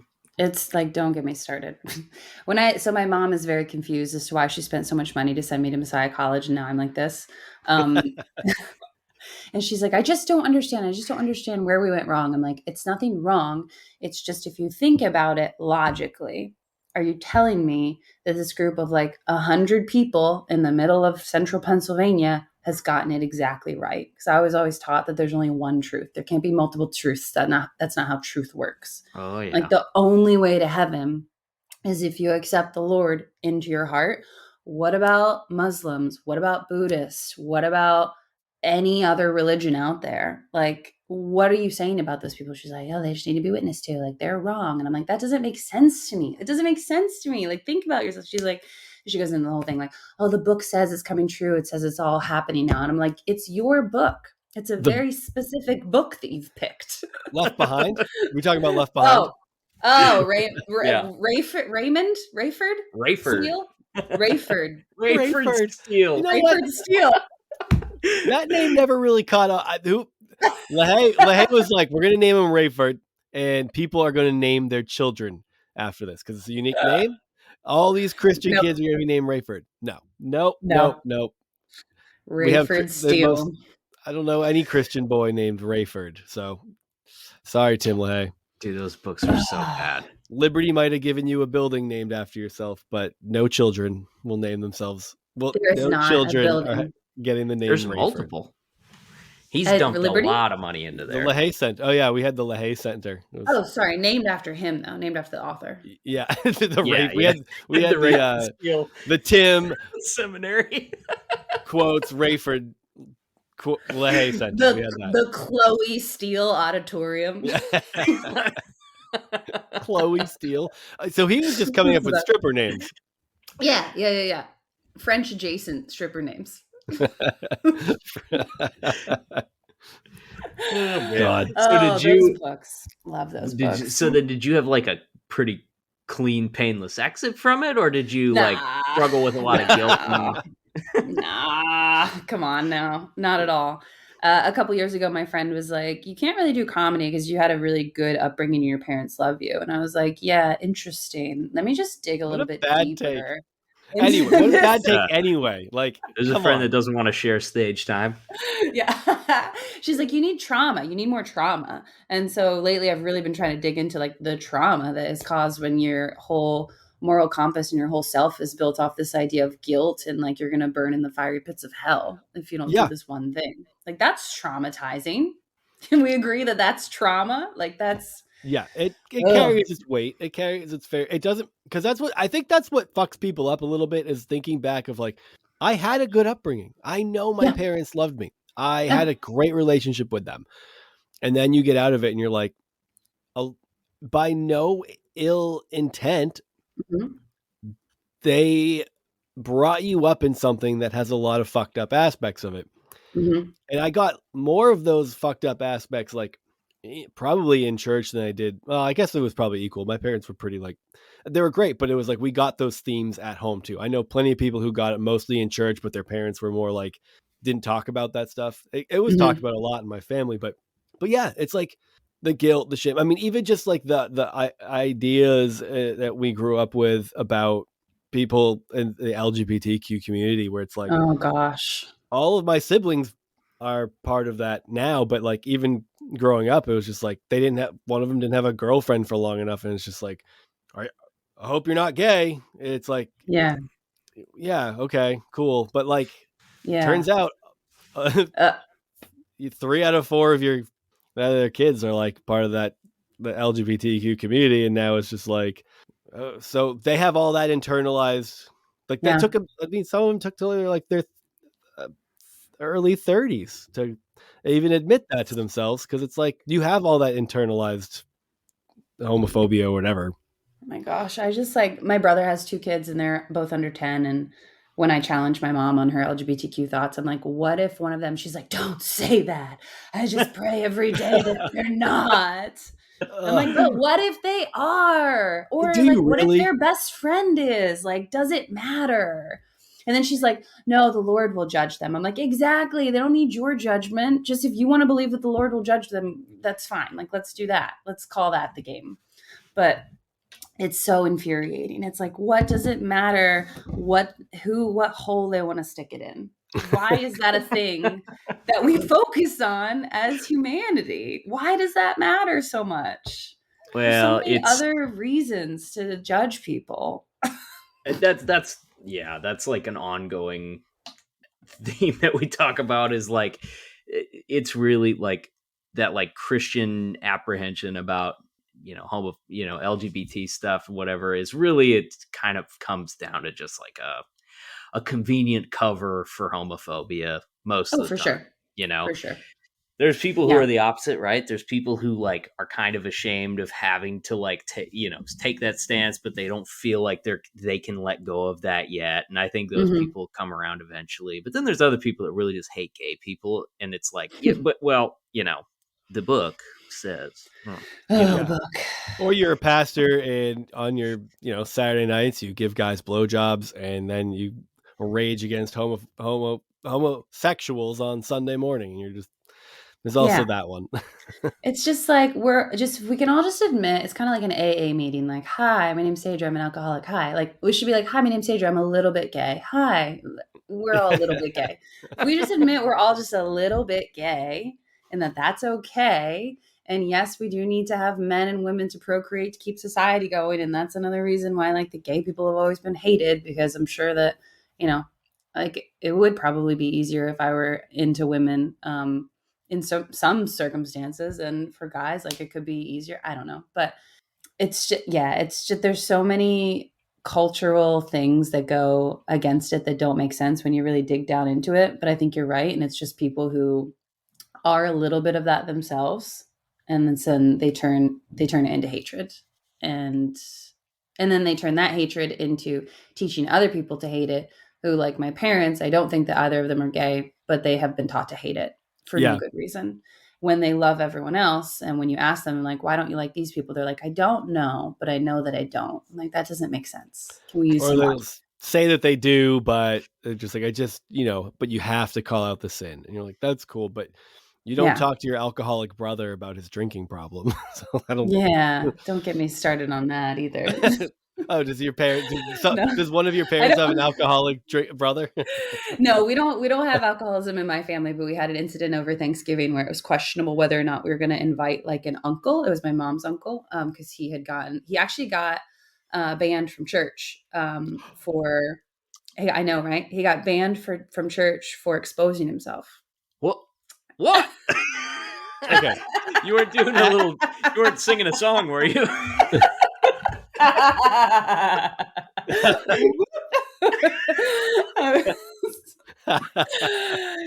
So At this church? at church. So this guy, I guess he's like a cousin. I think he's my mom's cousin actually. He's like my second cousin, first cousin once removed. I don't know. We'll He tag him in this. It's fine. Yeah, totally. Yep. No. uh, every time he sits down, he unbuckles his pants. Every single time, doesn't matter where and when. And apparently, he was at church sitting down, and he had undone his pants. And then there was a lovely lady in the pew who kind of like stepped over to be like, "Good morning," and saw it, and then told one of the elders of the church, and one of the elders had to come over and say, "You have to leave," you know. And I Forever? think forever. And I think that he kind of did that. Oh, I didn't know. Like I just sat down. It's more comfortable this way. It's like, well, you know. And then I heard that he was also texting young women inappropriately. So So yeah. So there's it's more that. than just a comfort. Yes. It's more than just you put on a few pounds since last Christmas. It is. Buddy. This guy's literally Comfortable been touching yourself. unbuckling his pants every time he sits down as just like pervert insurance. It's like lifelong pervert insurance. But I always do this. Dude, it's routine at this point. I don't know. My penis is all wadded up in there. It's just more comfortable to have it in the pew. So He likes to put it in the little hole where you put the communion cups. Oh, which way would he put it in? From the bottom up or from the top down? I don't know. He goes from the Communion bottom cup up. is like The It's like bottom he's up. looking up. Yeah, exactly. it's like one of those little hats, like a boo wore. You know, A fez? A fez. A it fez. might be French, actually. Yeah. When he's done, he puts a little communion cup on it like a hat. On top of it, and they come around Yeah. to get the tray, and he's like, "It's right here. Yeah. You can pick it up." Oh, You gotta take it up. gotcha. I don't want to touch it. I'm afraid of germs. It's just like a really shitty version of Dick in a Box. It's just like, just put the communion cup on top of his dick, and he's like, "Gotcha." And you're like, "No, you didn't. Stop. You do this every week, bitch. It's not Every working." week, man. Every week. Oh no. Yeah, the Oh, my texting God. thing that Wait, so- that undermines the The cover texting thing story. was a thing too. Okay, so and then even further backstory, my grandmother passed away when I was in college, probably, and I came back for the funeral, and I see everybody at the funeral and people that I hadn't seen in like a year or two because I was at college, and I go around and I hug everyone, and he's one of the people that I hug. I'm like, "Hi, so nice to see you." I'm hugging him, and then my cousin pulls me aside, and she's like, "What are you doing?" And I was like, "I'm just saying hello to the family. What are you doing?" And she's like, "You don't know what happened to him." And I was like, "No." And she's like, he got banned from the public pool for following little boys around. And I was like, "Why don't you guys tell me these things?" Yikes! Oh, Yeah, so no. he's a repeat offender. You're like, "I'm not a little boy. What's the problem?" Yeah, look at me. So feminine. Oh God. So That's that a was hard guy to deal with minute. in a church It environment. was, but here's the thing. I use that and I was like, "Okay, Mom, you say you don't like homosexuals. What about this guy? Are you going to invite him to Thanksgiving?" And she's like, "I don't know what I should do." And I was like, this is the best. Like, you can actually grasp the reality of this. This is actually happening. And turns out that he got sent to live in like a family home for dementia. So she didn't have to deal with the problem. Dementia. I was like, dementia. The root cause of all of his ill-advised sexual urges. The root cause of his It's like- pants that were too small. Yeah. It's like an I know. old person getting caught stealing batteries, and they're like, "I'm old, I'm confused." He gets caught with his dog out, and he's like, "I got dementia. I don't know. I thought I was sitting." Can I go to rehab? It's like, what? He's That like, doesn't- "I would rather spend the rest of my life getting spoon-fed applesauce than deal with this shame." Oh God. Yeah. Oh boy. So that's in the family. That's Okay. fun. Well, let's circle back to your life. Okay. Not that this Okay. wasn't fun. A lot of good I like material Uncle here. Peep Show. So much good stuff for me to dive into on my comedy as well. So you, Messiah, you work at Planned Parenthood. You kind of have this clean break. You go back home here and there. Mhm. Not clean break, but like you kind of just stop doing it, which I think is pretty interesting that you're able to just like, I guess I won't do this. Do you think you were pushing down like feelings of guilt and you didn't want to like mix the two, like, or like, for sure. Okay.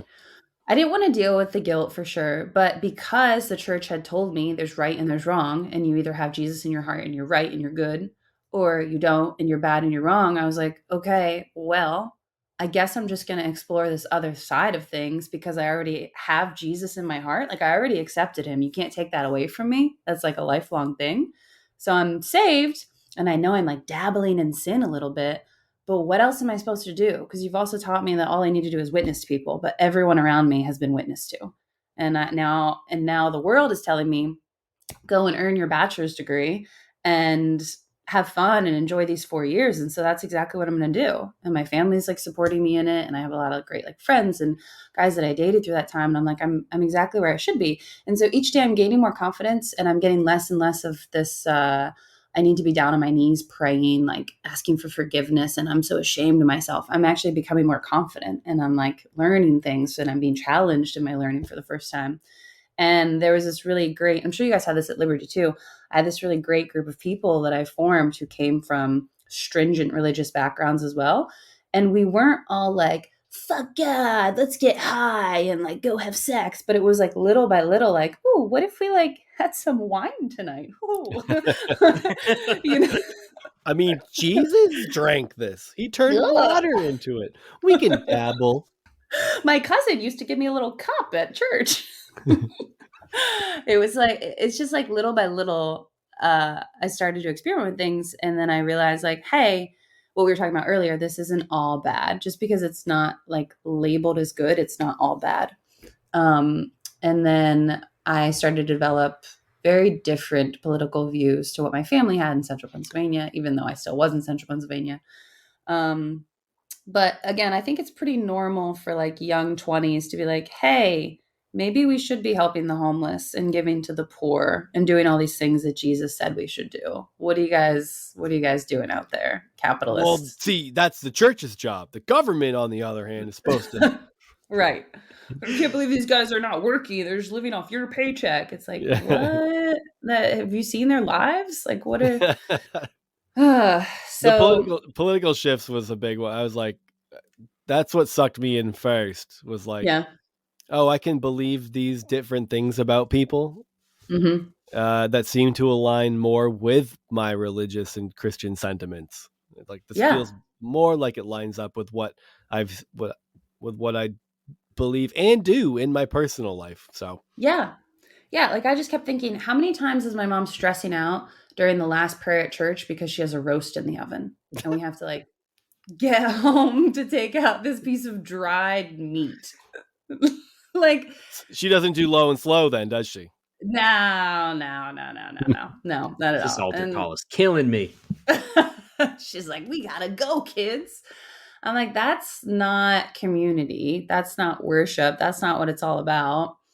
Um, and then I started to actually find well, I think what I really found is that people liked me for me and they didn't like me because I was the leader or something and they had to like me. And that was a Mm. shock.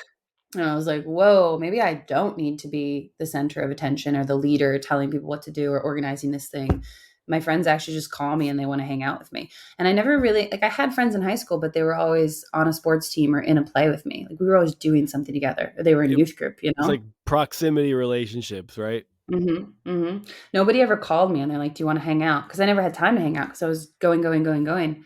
And in college, like, you have some time to chill and people call you and you're like, "Wow, they picked me. They wanna hang out with me, and I'm Mm. not organizing something, I'm not preaching something to them."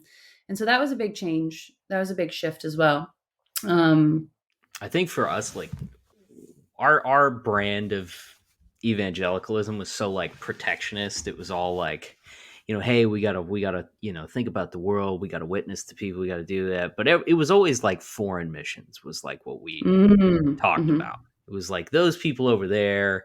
You know, the local community here is our mission field, really. But really, what we need to do is protect our kids from the Mhm. outside world because it's terrible out there.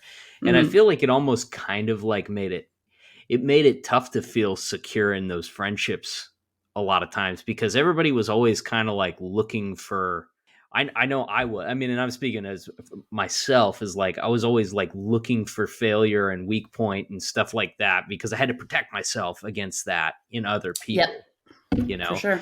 So like there was never the sense of trust and stuff like that that I think For sure. I should have been able to have with the people Yeah, around me. 100%.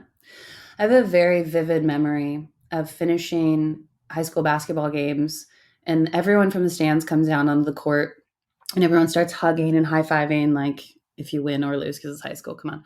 And my parents never did that. And I always remember feeling like the game's over and now I don't belong anywhere. I don't have like a Mm. group that I'm going towards.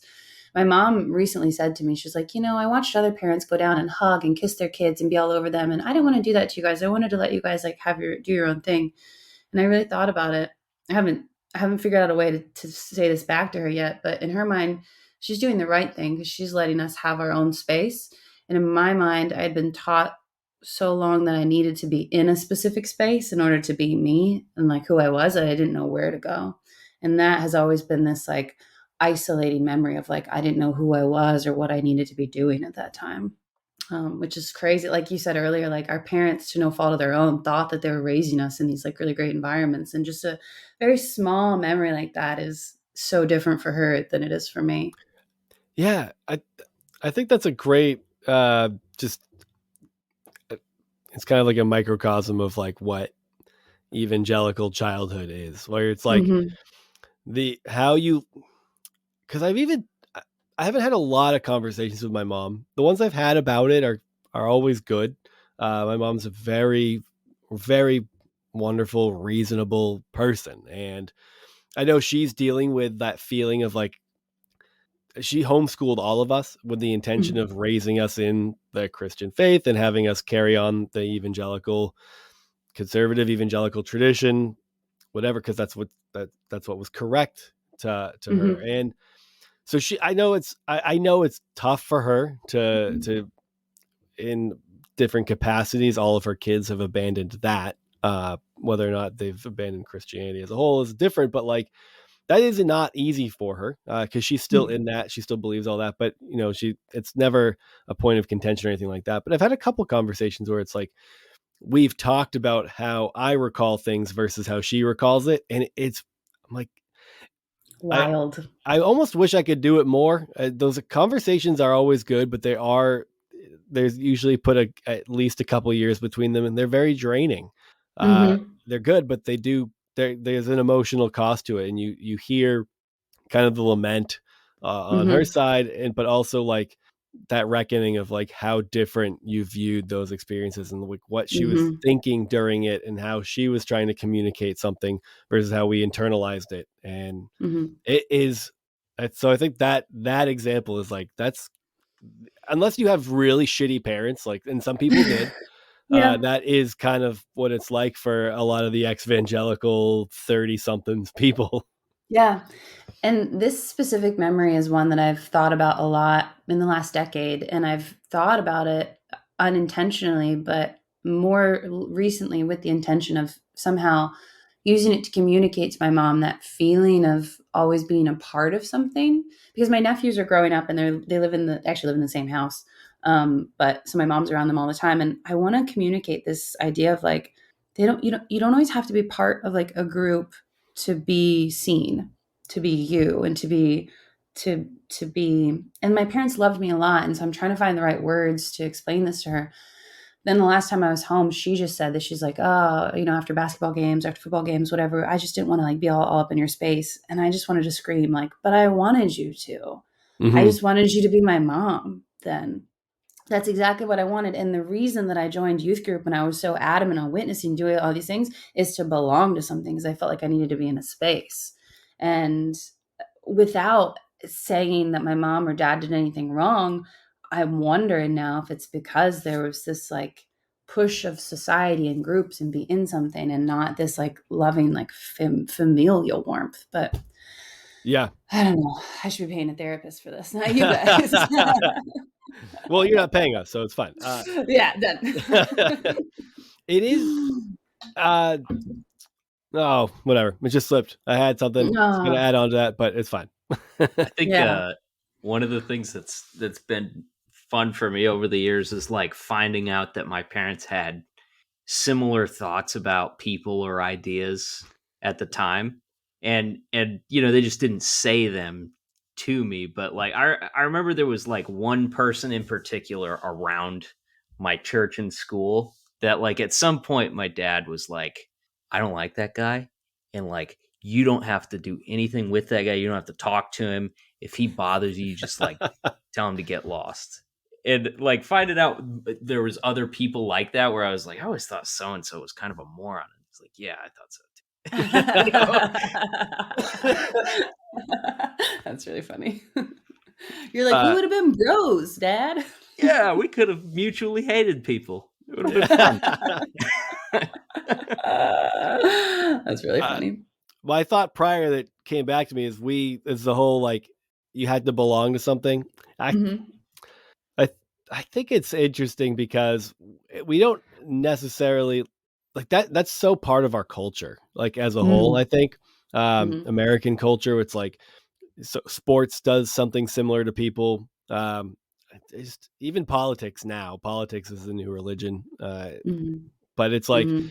people are just looking like they are looking for a group that they belong in, and they do everything they can to like fit in and prove. I think that's where like all this double down bullshit keeps coming from. It's just like, because I mean, I'm, I guess I'd classify myself as a leftist of sorts, but even within like that world or like liberal mindsets, you just kind of see people's double down on shit in a way that it's like, that reminds me way too much of the evangelical world that I grew up in, with like the Mm-hmm. vitriol and the if you're not in, you're out bullshit. Like Mm-hmm. it's unsettling, and it's like, but it's when like you just see the same patterns repeat even outside of it. I don't Mm-hmm. think necessarily they come with the same toxic baggage if you grew up with like liberal parents and turned out more conservative, or vice versa. But um, Mm. something about the looming threat of eternal conscious torment does something to you.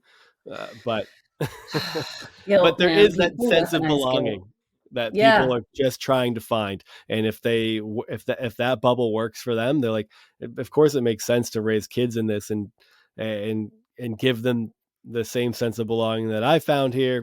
uh I don't know, it's weird. I think it's just very cultural for or human, So not even cult human. It's very Yeah, human. some things are human rather than Christian. Yeah, human. But so being like an expat, right, over in France, because I've lived there for a while, so Yeah. many other expats are trying to create groups with you and they're trying to create community. And it has this Huh. evangelical feel to it. It's like, what are you going to talk to me about? And then you get in there and they're like, we just want to speak English. Like, we just want to hang out with you.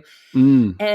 And I did that at first, like a little bit. And again, like now I've just formed friends who I met at bars and restaurants and out doing things that I like to do. And I don't want to be in a group because it's a group, because that to me feels oppressive. Like that feels like going back to youth group and like, what are we all going to do? Talk about God. It's like, no, can we just hang out with like minded people? Can we just be adults?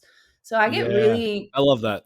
anxious about like meetup groups are really big in Paris. Any sort of like when I first moved there, I was like playing tennis a lot, and I would do tennis groups, and then people got into that, and I just like didn't. I don't necessarily want to be like have like a name of like something we all do together. I just want to hang out with you because you're you. I I want you to feel hang that. out with me because I'm me. We don't all have to like every single thing together.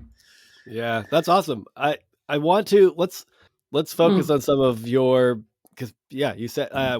we said it before the recording, but you've been in Paris for like, you said 15 15 years. years, That's so fucking baby. crazy. So Yeah.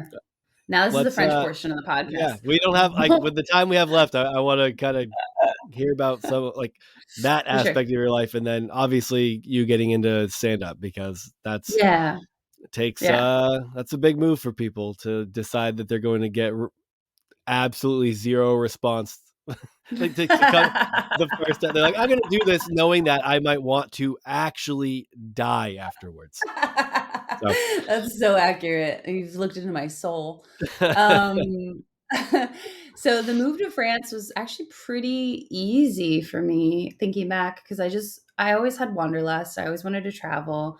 I went to here's a funny one. I went to France. I was supposed to go to France for the first time in 2001.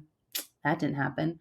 Um, the trip 2001. Sounds familiar. what were we doing What that month? year? Was there a month in particular? Probably just slamming back monsters and eating Slim Jims. What were we Yeah, doing? While smoking you Marlboros. wanted to be in the U.S. for like the Two Towers release. Oh, Yeah. well, you had to witness under them too. So Yeah. Yeah. That was iconic. was that Iconic. what was So so wild about that experience? You were witnessing under them as they were falling. yeah, that's what it was That actually. Yeah. I'm the that one who commitment. took the footage. That's the commitment. See, I Yeah. love your commitment, and I can see why stand up has worked so well for What? you. Committed to the Oh, game. everyone who's listening, please follow me. I'm trying to get more followers than my 8-year-old nephew. Um, Yeah, what does he unbox some fucking Paw Patrol toy on TikTok? He, trying to be the he next reviews Ryan. chicken nuggets. Oh, this No. one's ketchupy.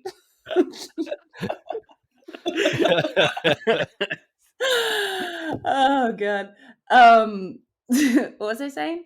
France. Oh, Oh, you had You didn't go in well, we were Wanderlust. supposed to go. 2001. We were supposed to go in 2001. So the next year, it got pushed a year, right? It went 2002, and I remember we organized a limo for the 7 or 8 of us to go from central Pennsylvania to New York City because it was the cheapest option. And they were playing a movie in the limo and they decided to play Harry Potter. I kid you not. I sat with my eyes closed for the entire duration of that because Harry Potter was, quote unquote, of the devil. That's conviction. Whoa. As like a 17-year-old, I might have been 18, I don't know. Girl, I was just like, I can't believe this is happening. Oh my gosh, the Lord will try you in so many ways. Stay strong. And my friends are like drinking champagne and watching Harry Potter. And they're like, come on, man. And I'm like, no, this is where the devil will get you. I still haven't seen Harry Potter, but that's for different reasons, just because I haven't had time. I'm sure it's awesome. Hearing it was the defection point, though. Yeah, I could have been like la la la the whole time, and it wasn't that obnoxious.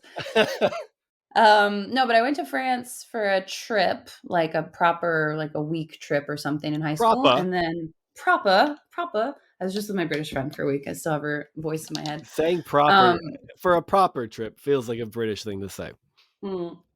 You're right. It's and also like living in Europe for a while, like some euphemisms have rubbed off on me. But that was a week, and then I was like, oh, I just really want to live there. And so my senior year in college, I organized a way to work over there, and I organized that in advance, and I figured out my work visa, and then I just kind of stayed. Is the long and short story of it. Like after a year, I was like, I love this place. This is amazing. Looking back on it, I was also shedding my Christianity, shedding my evangelicalness, and like leaving all of that behind. Shout out Rayford Steele. And it was easier to do that with this geographical distance in between myself and my church. Yeah. And I just like created a new life, created a new identity. I think is it particularly American to just be baffled and just shocked by somebody moving to another country and staying there? Yeah, it is. Oh my God, really? It is. Yeah, I feel like as soon as I reacted, I was like, that feels dumb. That feels like a dumb reaction. It's not dumb. It's just that people in Europe do it all the time. Like they cross borders and they live different places, and people are more transient, and they're closer to people's like. If you live in the U.S., the idea of going somewhere where you like someone might not speak your language is like shocking. It doesn't help that we grew up with people acting like the Spanish language is going to take over, and it was a nightmare scenario to think about that. But going like it's obviously like, there's an aspect of like going somewhere where someone might not understand you that is difficult. But for sure. That area seems very like there's a lot of different languages spoken fairly regularly. Is that right? Yeah, absolutely. And I'm not going to lie, the first 3 years were really hard, and I was missing my family and my comfort zone. And like France is not good at accessibility. Like people aren't nice. Customer service doesn't really exist. There's no drive-throughs. There's no late night things like even in Paris. Tipping? Like there is tipping, but not 20%. Okay. None of the little screens that they flip around and they're like 22% suggestion. None of that. Anytime you see a screen like that, you're just like, fuck, I am going to tip for something I never tipped for once in my entire life. I see them like, because I have like reverse culture shock because I haven't been here in so long. And I see them, I'm like, oh yeah, I'm going to give this hardworking kid a tip. Yeah. Like, come on. I'm like an old fogey already. But it was hard for so many reasons. And then again, I started developing this real community, and it was a true community because we had these shared experiences, and I wasn't proselytizing. I wasn't witnessing to anyone. I was just like, oh, French is hard, and it's hard to do things here, and everything's closed on Sundays, but the countryside is beautiful. And I'm starting to get the language. And I'm starting to make friends, and like, you just develop community and you do it on your own. And which again is kind of very American. I'm going to make the argument that moving to France is the most American thing you can do. It's independent. It's taking responsibility for yourself. It's figuring shit out. Like you pulled yourself up by your bootstraps. By my own bootstraps. That's right. Yeah. So that I love it now for so many reasons. And I was given a book a couple years ago that was all about comedy because I had started to talk to some of my friends about wanting to do comedy. But I just never had the confidence to do it, which is funny because I always wanted to be the center of attention, but I thought that it needed to be like theater or singing. And I was in a band in France for 14 years now. I just quit last year actually to do comedy. Oh, cool. But yeah, it was fun. So I'm not like I'm not scared of public speaking or getting up in front of people, but there's something about making them laugh that seemed really daunting. And I was given this book, and it was a great book, and it said try every form of comedy. Try writing, try stand up, try improv, blah, blah, blah. And I was just like, ugh, I don't want to do stand up. I'm gonna bomb. It's gonna feel awful. Blah, blah, blah. But then I just said, you know what? You got to live outside your comfort zone. That's how you push yourself. That's how you learn new things. You meet new people. And so I gave myself to the end of 2019. And October 1st, 2019 was the first time I did stand up in the tiniest little room with two of my friends in the front row, and they had big smiles on their faces. It was 5 minutes. And I did okay. You know, I didn't kill, but I didn't bomb. I got some genuine laughs from other people. And it was just this, it was the same feeling of going into like a high school playoff game and being so excited for that game, but also being so nervous. Do you know what I mean? Like Yeah. that adrenaline, that like, oh, this is the moment. And then you get up there and like all the adrenaline comes out because you've practiced for it. And I was very diligent. I practiced from the mirror hundreds of times. And I was just hooked. I was just hooked from then on out. And then COVID hit. And so I had to take a big old break from it. Yeah, that was a tough um, time. for so many people for so many things. So I don't want to be, the one who's like, oh, but then COVID killed it. It's like I just found my passion, and I was so happy to have found my passion. And so it was okay that there was this global pandemic that everyone else had to wait out as well. And then all the more reason now, like I travel to do comedy every single opportunity I can get. I'm always trying to get stage time in Paris. I produce a show there. I'm working on this thing because it gives me so much passion, and it's not something that like that I've been told I need to do, and it's not like a group that I have to be in. It's not like this thing that it's not a guilt driven passion is what I'm saying, which is what my whole life was Yeah. being a Christian. Must be nice to find that. Yeah, no, it was I said it's that like been an I haven't. amazing I journey. don't that feel like that communicated the Must wrong be message. must Must be be nice. nice. I still feel guilty about everything I do. This podcast, fuck it. It's He's been a terrible. little bitter about it since failing out of whaling school in Cape Cod. No, I That is a just big deal, though. That's like takes a lot of resilience. I've yeah. tried stand up a couple of times, and Oh yeah. it was rough. Which it's funny because you say things often that get big hits, like Mm. just weird connections to things. Maybe it's because it's in the moment, but I feel like those would or should translate to being on a stage. But maybe you just did it in front of people who don't get any of your jokes. That could be, yeah. Also, you can say the same joke in front of a crowd, it'll get a massive laugh, and then to another crowd, it won't. Yeah. For a million different reasons. The delivery, what did they do that day? I feel like it's a little like golfing, where it's like you go out golfing for the first time in 2 years, and you hit a couple of ones that are pretty good, and you're like, oh, well, okay, huh. too bad at this. And then you start thinking about it, and you just start Yeah. taking chunks of sod out of the tee Yeah. box and digging a trench in the fairway and stuff. I mean, there's definitely ups and downs to it. But the love is there. And I think like the hang is what's the best. So there's Oh that yeah. adrenaline of getting on stage and getting people to like the sound of laughter and people laughing at something that you've conceived and you've thought of and you put into words is so intoxicating. But then the hang afterwards, oh my gosh. If that's a drug, I want to bottle it and just drink it all the time. Talking to other comics and having them be like, hey, that was cool. Try this spin on it. Oh, hey, do you want to do this show? Hey, do you want to talk work out this joke with me? Like just speaking with like-minded people, but from all different walks of life. And again, having them look at you as just a comedian, and you're not like they don't have to talk to you because you're this, I don't know, you're part of this group. You're just a comedian. I Yeah. feel like it's a great leveler. That sounds really cool. The idea of like saying of people just I guess like the release of ego in that you can say you'll tell a joke and Mm. people will see the potential in it if it didn't hit or didn't do Yeah. great or could be better.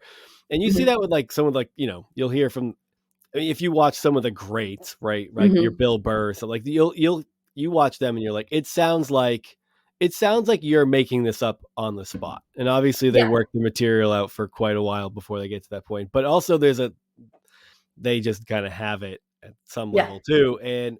But Casey and I listen to a lot of comedy podcasts, and comics talk about being comics. And it's like that idea of, I think that's something that you hear a lot, is just like, you say it and then someone's like, I think it could do better like this. And they're just like, Yeah. thank you for that. Not like, that's my joke, why are you fucking with it? And I think Oh, it's such no. a cool, like, to be able to be around people who are trying to be funny and kind of kick Mhm. back these jokes back and forth and back and forth. And Mhm. even listening to someone like the top comics be like, I had this joke, I loved the shit out of it, I did it over and over and over again, and it never got a laugh. It never Mhm. got more than just like a ha ha ha ha. And eventually I cut it from my act. And it's just like, you're one of Yeah. the funniest people alive as far as I'm concerned, but Yeah. you couldn't get that joke to float. And I think that's, How yeah. listening to it talked about as a craft, like, it's almost like, sounds like comedy is often talked to, like, it's like a virtue, like, you're so funny, it's like a virtue, but it's like, it's Mm. not a, there's being funny, and then there's Mhm. doing comedy, Mhm. doing stand-up comedy, and they're very different. And Yeah. I love listening to that and hearing different people's experiences with it. So like, just listening to your experience with it, I Yeah. think is just really fun and interesting to learn about. Yeah, I was just talking to a guy at a show last night about like, "Hey, did you try this angle or that?" And he's like, "Oh, that's so interesting." And you break down the joke so much that neither of you are laughing at the joke or the punchline because he said the punchline a million times. I'm hearing it for the first time and I'm like, try it this way." And he's like, "Oh yeah, I'm definitely gonna try it this way." I was like these other guys were like, they told me to go deeper with this joke and dig deeper. And I didn't really know what that meant. And it's like, I'm going to give him that feedback. And then in 2 weeks time, someone else is going to give him some feedback. Hopefully, like that's the circle of life of the joke, you know? Yeah.